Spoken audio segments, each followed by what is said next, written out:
السلام علیکم ورحمۃ اللہ وبرکاتہ۔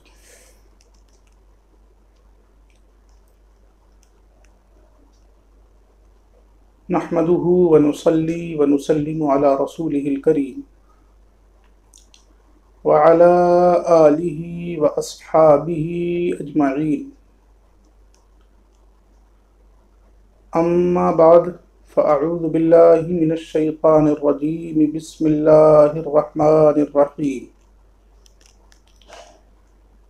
إن الله وملائكته يصلون على النبي يا أيها الذين آمنوا صلوا عليه وسلموا تسليما۔ اللهم صل على سيدنا ومولانا محمد وعلى آل سيدنا ومولانا محمد كما تحب وترضى بأن تصلي عليه صلاة وسلاما عليك يا رسول الله صلى الله تعالى عليك وسلم۔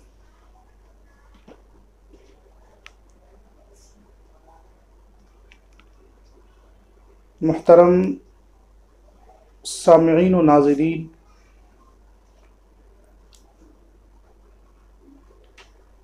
آج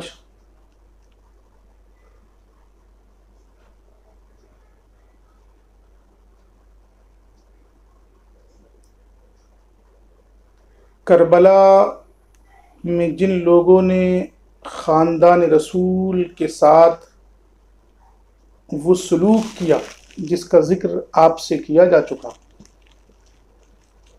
ان لعینوں کا انجام کیا ہوا، اس تعلق سے کچھ گفتگو کرنی ہے۔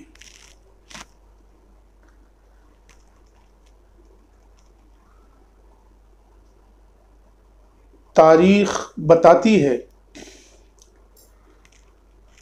کہ یہ لعین و مردود سب کے سب اپنے انجام کو پہنچے، اور انہیں پہنچنا بھی تھا،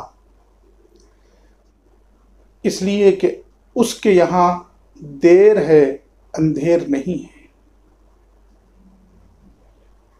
یزید عبید اللہ ابن زیاد ابن سعد، جو لوگ بھی امام علی مقام علیہ السلام کے قتل میں شریک رہے، جن لوگوں نے بھی یہ سازشیں رچیں اور جن لوگوں نے خون اہل بیت سے اپنی پیاس بجھائی، ان سب کو یہ دن دیکھنا ہی تھا۔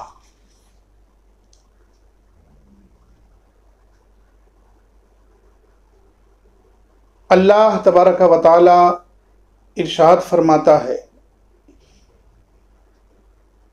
اللہم مالک الملک تؤتی الملک من تشاء وتنزع الملک ممن تشاء وتعز من تشاء وتذل من تشاء۔ اس اصول کے تحت ان کی بادشاہت جو ان تک پہنچی تھی وہ بہت دن تک نہیں رہی۔ یزید کو امام علی مقام علیہ السلام سے صرف یہی خوف تھا کہ اگر امام باحیات رہے، اگر روئے زمین پر امام اور امام کا خاندان بقید حیات رہا، حیات ظاہری میں رہا، تو میری لگام ہمیشہ ان کے ہاتھ میں رہے گی۔ میں جب حد سے تجاوز کروں گا، میں جب حرام کاموں کو شائع کروں گا، حرام کاموں کو عام کروں گا، تو امام علی مقام علیہ السلام اور ان کے خاندان کے لوگ برداشت نہیں کر سکتے۔ وہ فوراً میری لگام کسیں گے اور میرے لیے ہمیشہ ایک درد سر بنے رہیں گے۔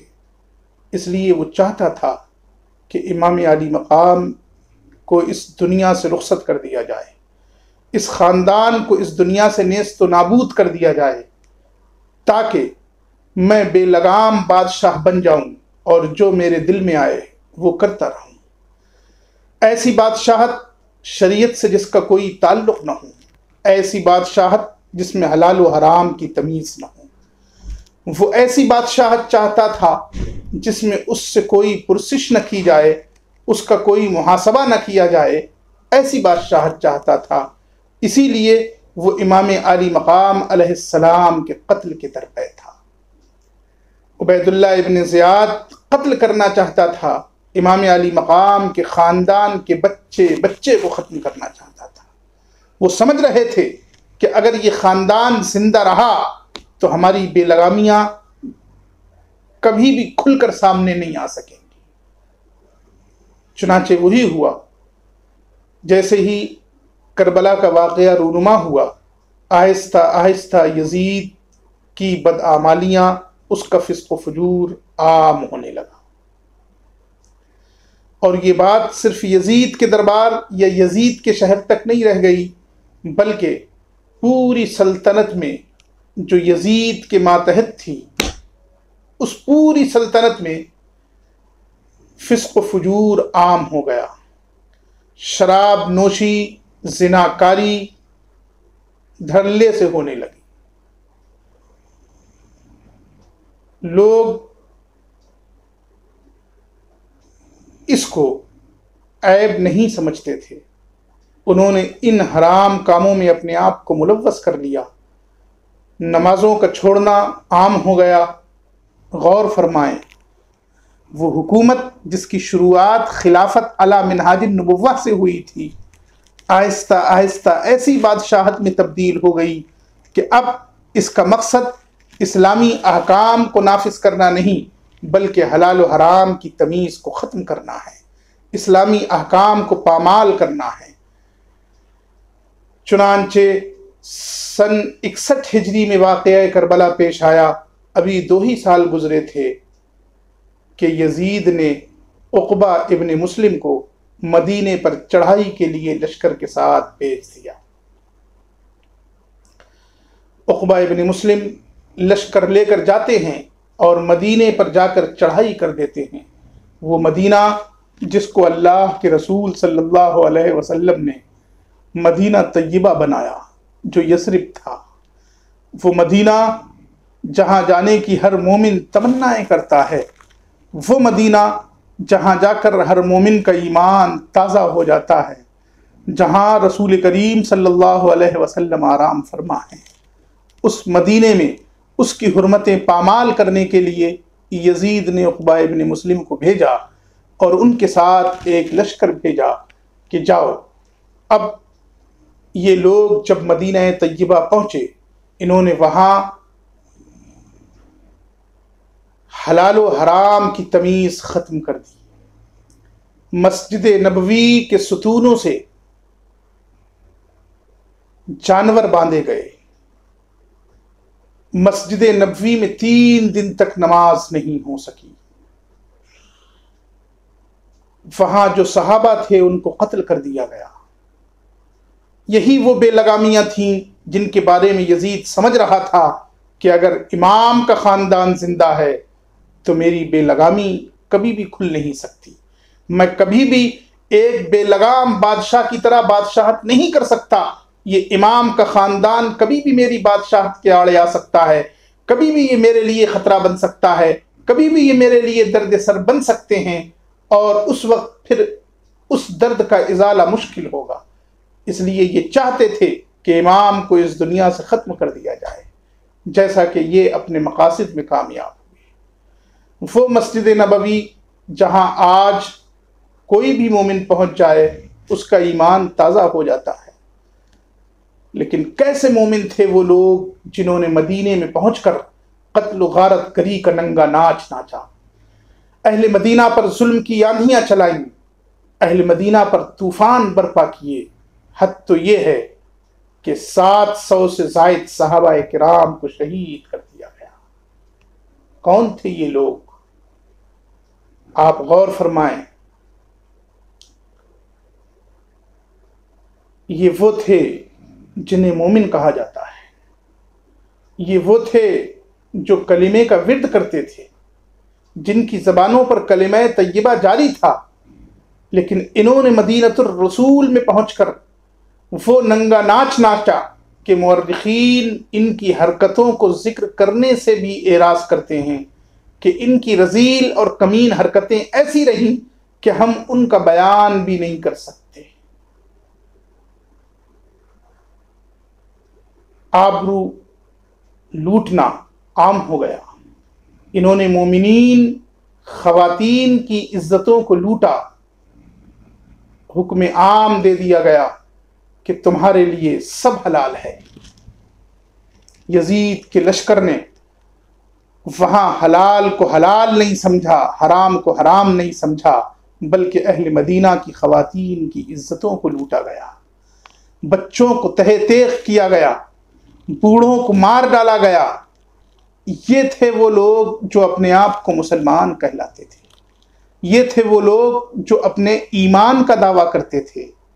اس کو تاریخ میں واقعہ حرہ کے نام سے جانا جاتا ہے۔ یہ وہ واقعہ ہے جو تاریخ میں ہمیشہ کے لیے سیاہ دھبا ہے۔ مومنین اور وہ خود اپنے نبی کے شہر پر حملہ کریں، اہل اسلام اور وہ خود شارع اسلام کے شہر پر حملہ کر دیں، ایسے لوگ تھے۔ اس کے بعد انہیں حکم ہوتا ہے کہ تم جاؤ اور اب مکے پر حملہ کرو، وہاں فلاں فلاں صحابی ہیں، ان کا قتل کر دو۔ چنانچہ یہ مکے کی طرف رخ کرتے ہیں، لیکن درمیان سفر ان کا جو امیر تھا عقبہ ابن مسلم، اس کا انتقال ہو جاتا ہے۔ اس کی جگہ دوسرے کو قائم کرتے ہیں اور پھر سفر شروع کر دیتے ہیں۔ آپ غور فرمائیں، یہ مکہ پہنچ کر حرم کعبہ کی آبرو کو پامال کرتے ہیں۔ وہ حرم جس کی حرمتیں ہر مومن کے دل میں بستی ہیں، وہ حرم جس کی عزتیں ہر اہل ایمان اپنے قلب میں سجائے ہوئے ہے، اس حرم کی حرمتوں کو پامال کر دیا گیا۔ چنانچہ منجنیق کے ذریعے پہلے پتھر برسائے گئے، صحن حرم میں پتھر بھر گئے۔ وہ غلاف جس کو پکڑنا اہل اسلام اپنی قسمت کا عروج سمجھتے ہیں، اپنی خوش قسمتی تصور کرتے ہیں، جس کو پکڑ کر دعا مانگ لینے کو دعا کی قبولیت کا ضامن سمجھتے ہیں، اس غلاف کعبہ میں آگ لگا دی گئی۔ کون تھے یہ لوگ؟ یہ یزید کے سپاہی تھے۔ کعبہ مکرمہ کی چھت کو جلا دیا گیا۔ روایتوں کے مطابق کعبۃ اللہ کی چھت میں اس دمبے کے سینگ بھی محفوظ تھے جو دمبا حضرت اسماعیل کے لیے قربانی کے طور پر آیا تھا، اور حضرت اسماعیل علیہ السلام کے بجائے اس دمبے کی قربانی کی گئی تھی۔ حضرت ابراہیم نے اس کے سینگ بطور نشانی کعبۃ اللہ کی چھت میں رکھے تھے۔ ان یزیدیوں نے، ان بدبختوں نے ان سینگوں کو بھی جلا دیا۔ کیسا کھل کر ننگا ناچ ناچا کہ آج تک تاریخ اسلام میں ان کے کارنامے سیاہ دھبے بنے ہوئے ہیں۔ بالآخر یزید سن 64 ہجری میں اس دنیا سے چلا گیا۔ آپ غور فرمائیں، سن 61 ہجری میں امام حسین علیہ السلام کی شہادت کا واقعہ پیش آیا۔ سن 60 ہجری میں یزید کو تخت نشین کیا گیا۔ 3 سال 6 ماہ یا 8 ماہ حکومت کر کے اس دنیا سے چلا گیا۔ کیا لے گیا؟ اگر لے گیا تو وہ اس کے اپنے اعمال ہیں، لے گیا تو وہ اس کے اپنے کرتوت ہیں۔ دنیا سے اس کے ساتھ کوئی نہیں گیا۔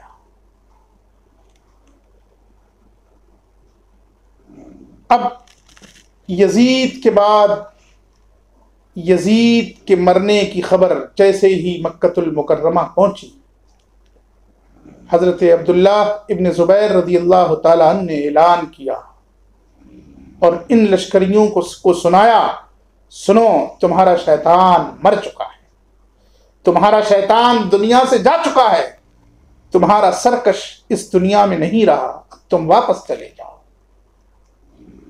اب ان کے حوصلے پست ہو گئے، اس لیے کہ یزید کی سپورٹ نہیں رہی، یزید کی پشت پناہی نہیں رہی، یزید کی طاقت نہیں رہی، پیٹھ پر یزید کا ہاتھ نہیں رہا۔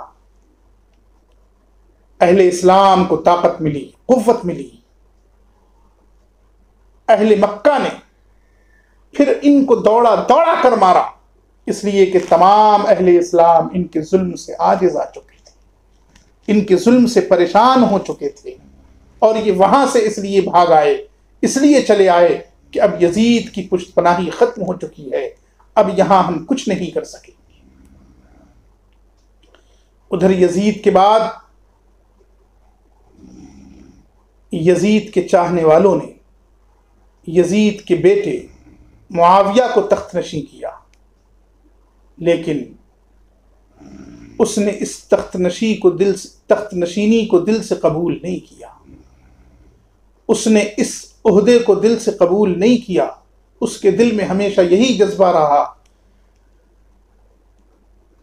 کہ جس تخت کے پائے خون آل رسول پر رکھے گئے ہوں، اس تخت پر بیٹھ کر کون سرخرو ہو سکتا ہے؟ جس حکومت کے پائے تخت کے نیچے آل رسول کا خون ہو، اس حکومت کو پا کر کون سرسبز و شاداب ہو سکتا ہے؟ 3 ماہ یا کچھ دن حکومت کر کے معاویہ کا بھی انتقال ہو گیا۔ اب کوئی نہیں رہا جو حکومت کو سنبھال سکے۔ آپ غور فرمائیں، کہاں ہیں وہ لوگ جو تھوڑی سی طاقت آنے پر مغرور و متکبر ہو جاتے ہیں؟ یزید کے پاس طاقت کی کمی نہیں تھی، لشکروں کی کمی نہیں تھی، یزید کا لشکر بہت بڑا تھا، اس کی طاقت بہت بڑی تھی، اتنی تھی کہ اس نے یہ بھی نہیں سوچا کہ میں اپنے نبی کے نواسے کو قتل کر رہا ہوں، اور پھر یہ دنیا سے چلا گیا آہستہ آہستہ۔ اب کوئی اس قابل بھی نہیں ہے کہ کوئی اس کے تخت پر بیٹھے۔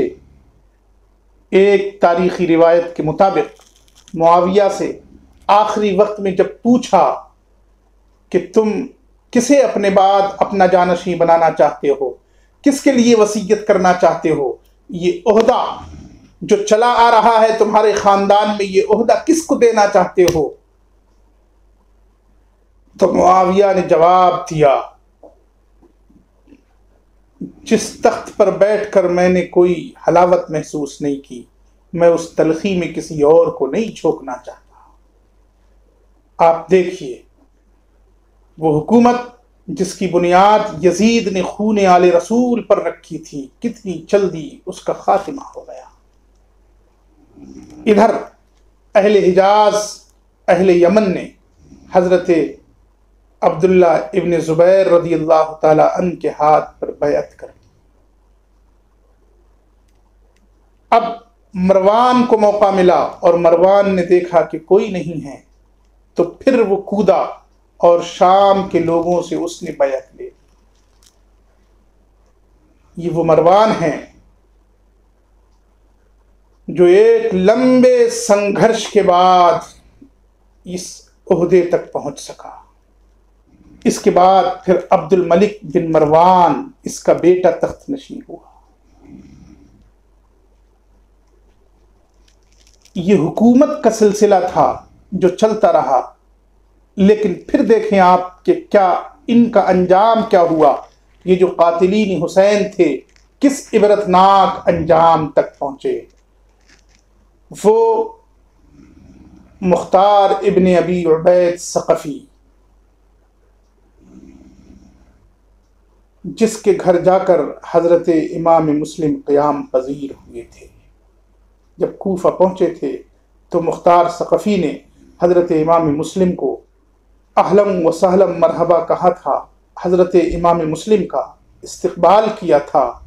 جب حضرت امام مسلم کوفہ پہنچے تھے تو مختار ثقفی کے گھر پر رکے تھے، اور مختار ثقفی نے مدد کا پورا وعدہ کیا تھا، لیکن جب نعمان ابن بشیر کو ہٹا کر عبید اللہ ابن زیاد کو کوفہ کا گورنر بنا دیا گیا، تو مختار ثقفی کے ساتھ یہ ہوتا ہے کہ مختار ثقفی کو جیل میں ڈال دیا جاتا ہے۔ جب عبید اللہ ابن زیاد سنتا ہے کہ ثقفی نے کہا ہے کہ میں امام مسلم کی مدد کروں گا اور ہر اس شخص کی مدد کروں گا جو امام مسلم کی مدد کرے، وہ مختار کو جیل میں ڈال دیتا ہے اور پھر واقعہ کربلا رونما ہو جاتا ہے۔ ادھر جیل میں حضرت عبداللہ ابن عمر رضی اللہ تعالی عنہ کے پاس مختار ثقفی خط لکھتا ہے کہ آپ یزید سے کہیے، آپ یزید سے سفارش کیجئے کہ یزید مجھے جیل سے، مجھے قید سے رہا کر دے۔ چنانچہ حضرت عبداللہ ابن عمر جب خط لکھتے ہیں تو یزید ان کی بات پر مختار ثقفی کو جیل سے رہا کروا دیتا ہے، اور عبید اللہ ابن زیاد کو لکھتا ہے کہ مختار کو جیل سے رہا کر دیا جائے اور اس کو کوفے میں رہنے نہ دیا جائے۔ چنانچہ عبید اللہ ابن زیاد مختار کو رہا کر کے اس سے کہتا ہے کہ اگر تم کوفے میں نظر آ گئے تو تمہارا سر تن سے جدا کر دیا جائے گا۔ اس لیے مختار ثقفی کوفے سے آ کر حضرت عبداللہ ابن زبیر کے ہاتھ پر بیعت کر لیتا ہے، اس شرط کے ساتھ کہ آپ مجھے کوفے کا والی و گورنر بنائیں گے۔ اور پھر کچھ ہی دن کے بعد جب حضرت عبداللہ ابن زبیر کوفہ پر اپنا گورنر مقرر کرتے ہیں، یعنی کوفہ والے بھی حضرت عبداللہ ابن زبیر کے ہاتھ پر بیعت کر لیتے ہیں۔ اب حضرت عبداللہ ابن زبیر کوفہ پر اپنا گورنر مقرر کر دیتے ہیں۔ مختار کے دماغ پر شہیدان کربلا کے انتقام کے لیے اتنی جلدی تھی کہ وہ نہیں چاہتا تھا کہ اس کار خیر میں تاخیر کی جائے۔ وہ کوفہ پہنچ جاتا ہے اور کوفہ پہنچ کر محبین اہل بیت کو اکٹھا کرنا شروع کر دیتا ہے ایک نعرے پر کہ ہم خون حسین کا بدلہ لے کر رہے ہیں۔ یہ وہ نعرہ تھا جس نعرے نے ان تمام لوگوں کو ایک ساتھ اکٹھا کر دیا جو خون آل رسول کا بدلہ چاہتے تھے۔ مختصر یہ کہ مختار پھر ان میں سے ہر ایک سے گن گن کر انتقام لیتا ہے، اس لیے کہ اب وہ کوفہ پر پوری طرح قابض ہو چکا تھا۔ یہیں سے کربلا کے قاتلین کے دردناک انجام کی داستان شروع ہوتی ہے۔ مختار ثقفی اعلان کر دیتا ہے کہ میں ان تمام سے بدلہ لے کر رہوں گا جنہوں نے حسین کا قتل کیا، جو حسین کے قاتلین کے شریک رہے، جنہوں نے حسین کے قاتلین کی مدد کی، جنہوں نے حسین کے قاتلین کے لشکر میں شرکت کی، ان تمام سے آل رسول کے خون کا بدلہ لے کر رہوں گا۔ یہ سن کر لوگ گھبرا جاتے ہیں اور یہ سوچنے پر مجبور ہو جاتے ہیں کہ اب کیا کیا جائے۔ اس سے پہلے یزید کے خوف سے، ابن زیاد کے خوف سے ہم نے وہ کام کیا جو ہم نہیں کرنا چاہتے تھے، لیکن اب اس برے کام کا نتیجہ ہمیں بھگتنا پڑے گا۔ چنانچہ باری باری مختار ثقفی ان سب کو موت کے گھاٹ اتارتا ہے۔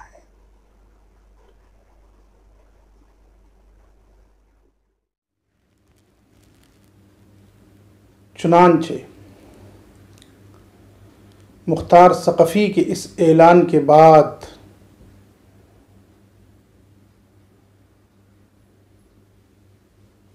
جنگ کا طبل بج جاتا ہے اور خاندان رسالت کے خون کے پیاسے یہ سمجھ جاتے ہیں کہ اب ہمیں بچانے والا کوئی نہیں ہے، اب مختار ثقفی کے اس انتقامی جذبے کے آگے کوئی ٹکنے والا نہیں ہے۔ اب یہ اپنی جان بچانے کے چکر میں پڑ جاتے ہیں۔ کوئی راہ نظر نہیں آتی، کس راہ سے نکلیں، کہاں کو بھاگیں۔ چوہوں کی طرح سوراخوں میں چھپتے پھرتے ہیں، اس لیے کہ مختار نے اعلان کر دیا تھا کہ وہ جو ابن سعد کے ساتھ شریک رہے، جنہوں نے ابن سعد کا ساتھ دیا، جنہوں نے ابن سعد کے لشکر میں حصہ لیا، میں ان میں سے ہر ایک سے بدلہ لے کر رہوں گا۔ اور تمام محبین اہل بیت کو اکٹھا کر دیا کہ اب انتقام لینے کا وقت آ گیا ہے۔ عمر ابن سعد جو اس لشکر کا امیر تھا، اس کی سمجھ میں کچھ نہیں آ رہا ہے کہ اب ہم کیا کر سکتے ہیں۔ چنانچہ یہ بھاگا ہوا جاتا ہے اور مختار ثقفی کے ایک دوست کے یہاں پناہ لیتا ہے۔ اس سے کہتا ہے، مختار ثقفی تمہارا جاننے والا ہے، تم اس کے پاس لکھو کہ وہ مجھے پناہ دے دے۔ مختار ثقفی اپنے دوست کے کہنے سے پناہ تو دے دیتا ہے، امان تو دے دیتا ہے، لیکن امان میں کچھ ایسی شرطیں لگا دیتا ہے کہ وہ شرطیں ابن سعد پوری ہی نہ کر سکے۔ اور پھر مختار ثقفی ابن سعد کو بلانے کے لیے بھیجتا ہے، لاؤ بلا کر ابن سعد کو۔ ابن سعد کی یہ ہمت نہیں ہوتی کہ مختار ثقفی کے دربار میں آ جائے، اپنے لڑکے کو بھیجتا ہے۔ ثقفی پوچھتا ہے، بتا تیرا باپ کہاں ہے؟ لڑکا گھبرا جاتا ہے، کہتا ہے وہ گھر میں قید ہو گئے ہیں، خانہ نشین ہو گئے ہیں، اب وہ گھر سے نہیں نکلتے، گوشہ نشینی اختیار کر چکے ہیں۔ ثقفی کہتا ہے، اس دن گوشہ نشینی کیوں اختیار نہیں کی جس دن حسین کا قتل کرنا تھا؟ اس دن گھر میں کیوں نہیں بیٹھا جس دن خاندان رسول کے سامنے صف بستہ ہوا تھا؟ اب کہاں ہے وہ رے کی حکومت؟ کہاں ہے وہ ملک رے؟ کہاں ہے وہ تخت رے جس کے لالچ میں اس نے گلستان فاطمہ کو اجاڑ دیا؟ اب گھر میں بیٹھا ہے، سب کچھ لٹانے کے بعد، سب کچھ لوٹنے کے بعد، سارے ظلم و ستم کے بعد خانہ نشین ہوا ہے، اور اس کے بیٹے کا سر قلم کر دیتا ہے۔ ابھی عمر ابن سعد اسی گھر میں پناہ لیے ہوئے ہے جس گھر میں اس کو امان دی جا چکی ہے۔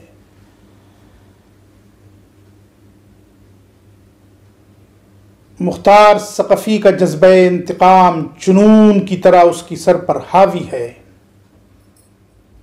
چونکہ اس نے تاریخ اپنی آنکھوں سے دیکھی تھی، اس نے واقعات اپنی نگاہوں سے ملاحظہ کیے تھے، اس لیے وہ چاہتا تھا کہ میں ان کا بدلہ لے کر رہوں گا۔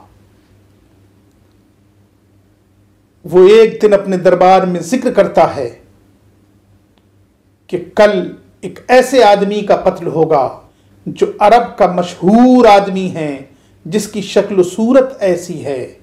کوئی شخص جا کر یہ بتا دیتا ہے ابن سعد کو کہ آج جو حالت بتائی گئی ہے وہ تمہاری حالت ہے، اس لیے تم یہ سمجھ لو کہ ثقفی تمہاری جان کا پیاسا ہے۔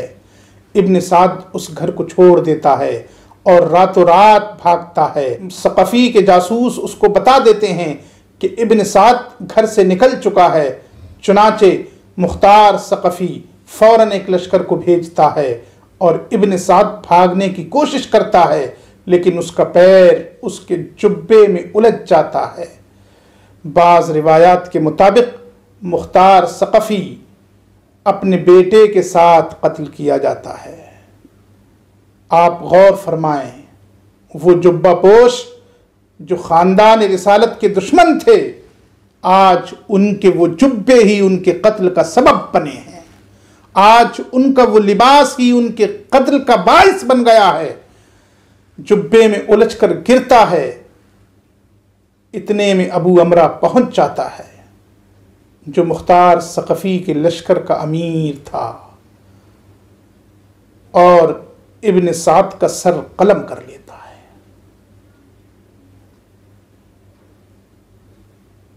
خولی ابن یزید کے یہاں ثقفی بھیجتا ہے کہ جاؤ خولی کو بلا کر لاؤ۔ وہ خولی جو امام علی مقام کا سر کاٹ کر لایا تھا، جس نے امام علی مقام کا سر انور اپنے گھر پر رکھا تھا، بیویاں لعنت کر رہی تھیں کہ تم کس کا سر لائے ہو، وہ خولی جب ثقفی کا فرستادہ خولی کے گھر پہنچتا ہے تو خولی گھر نہیں ملتا، بیوی دروازے پر آ کر جواب دیتی ہے مجھے نہیں معلوم وہ کہاں ہیں، اور اشارے سے بتاتی ہے کہ وہ برابر کے گھر میں چھپا ہوا ہے، اس لیے کہ بیویاں تو اسی دن سے اس سے نفرت کرنے لگی تھیں، بیویاں تو اسی دن سے اس سے متنفر ہو گئی تھیں جس دن وہ امام علی مقام کا سر لایا تھا۔ چنانچہ وہ شخص برابر کے گھر میں جاتا ہے اور جا کر دیکھتا ہے کہ ابن خولی اپنے سر پر ایک ٹوکری رکھے ہوئے ہے تاکہ میرا سر کوئی دیکھ نہ لے۔ آپ غور فرمائیں، قدرت نے کتنی جلدی یہ دن دکھائے، زمانے نے کتنی جلدی یہ دن دکھائے۔ وہ خولی جس نے لا کر امام علی مقام کا سر طباق کے نیچے رکھا تھا، آج جیتے جی اپنا سر ٹوکری کے نیچے دبائے ہوئے ہے، کہیں چھپ نہ جاؤں۔ اور صرف خولی ہی نہیں بلکہ ہر وہ شخص جو قتل حسین میں شریک تھا چوہوں اور کتوں کی طرح اپنی جان بچانے کے لیے بے چین تھا کہ کس طرح سے ہم اپنی جان بچائیں۔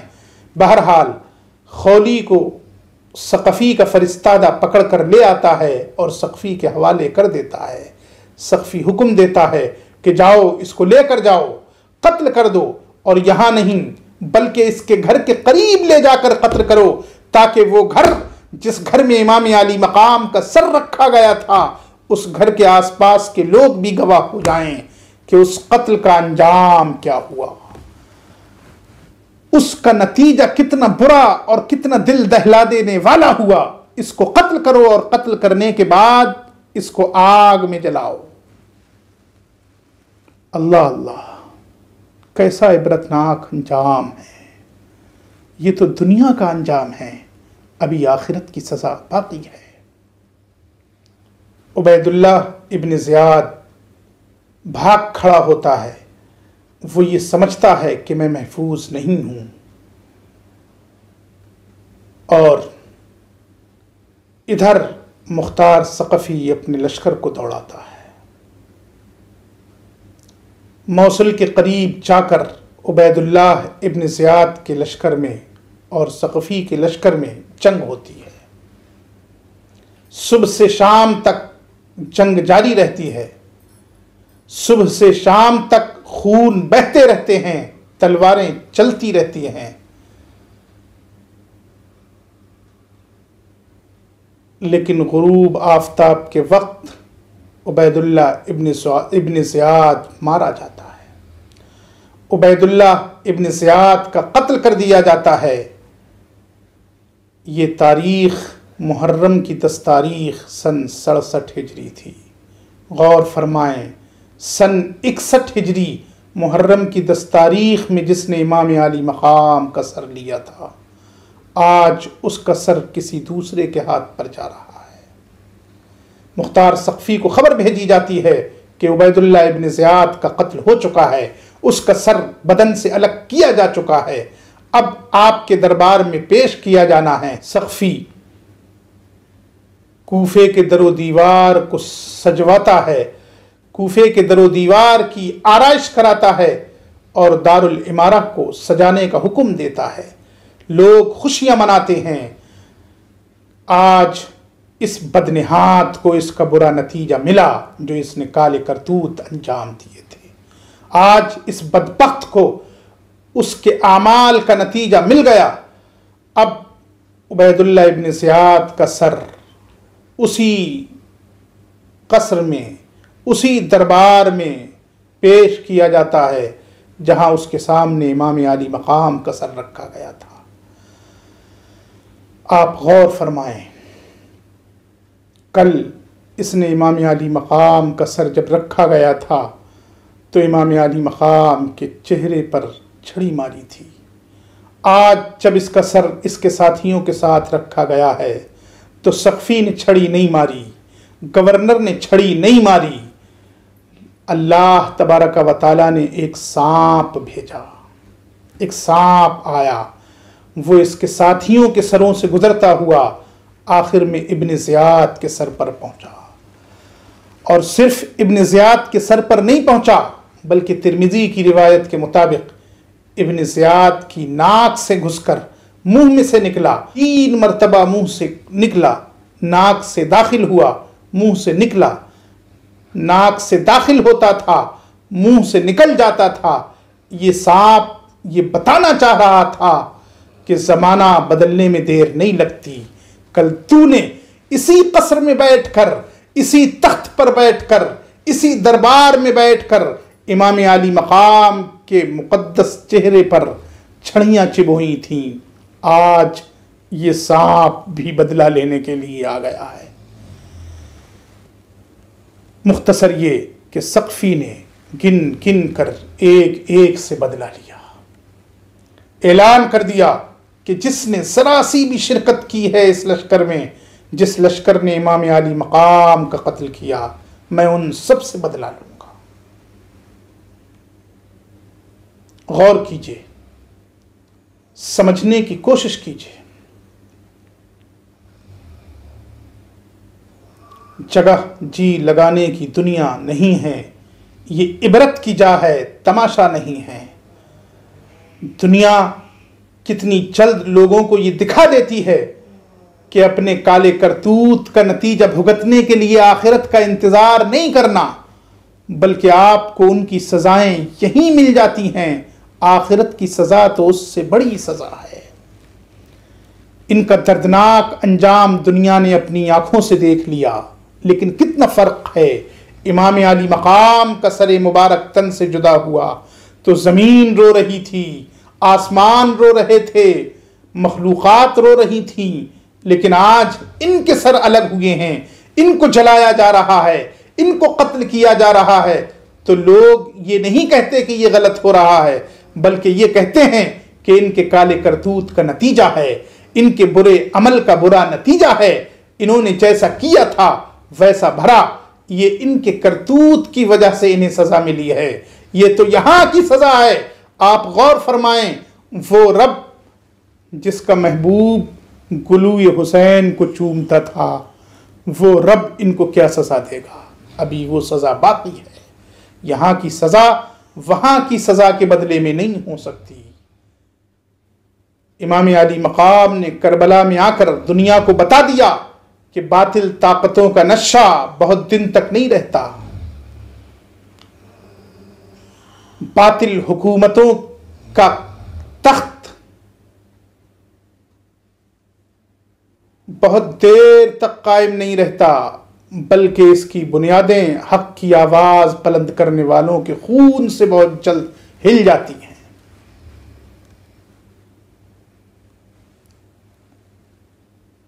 یہ تھا کربلا کا پیغام جو اس وقت سے آج تک ہم کو دیا جا رہا ہے کہ خبردار، کبھی بھی باطل طاقتوں کے سامنے سر نہ جھکانا، مت گھبرانا، تمہارا خون جا سکتا ہے، تمہاری جان جا سکتی ہے، تمہاری گردن لی جا سکتی ہے، لیکن پھر ان باطل طاقتوں کا تخت، ان باطل طاقتوں کے لشکر بہت دن تک طاقتور نہیں رہ جائیں گے۔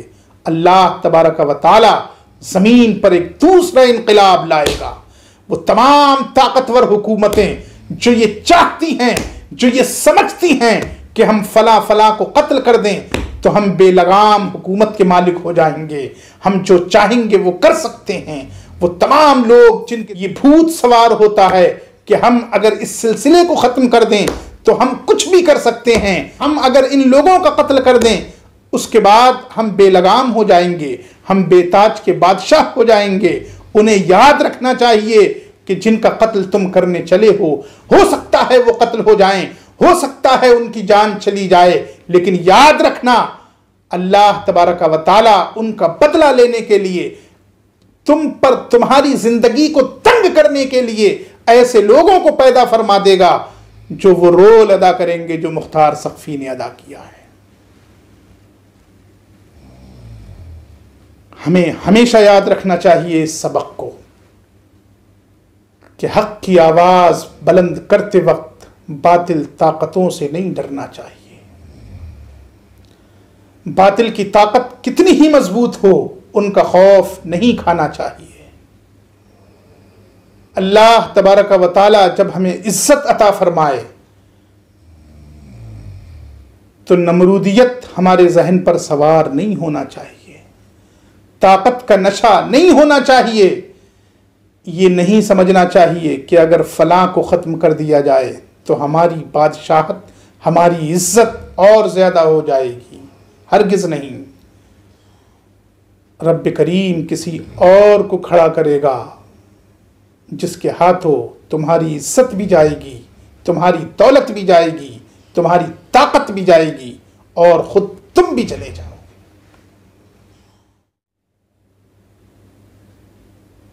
یہ تاریخ سن 61 ہجری سے سن 67 ہجری تک بہت مختصر میں آپ کے سامنے جو واقعات مشہور تھے وہ رکھے گئے۔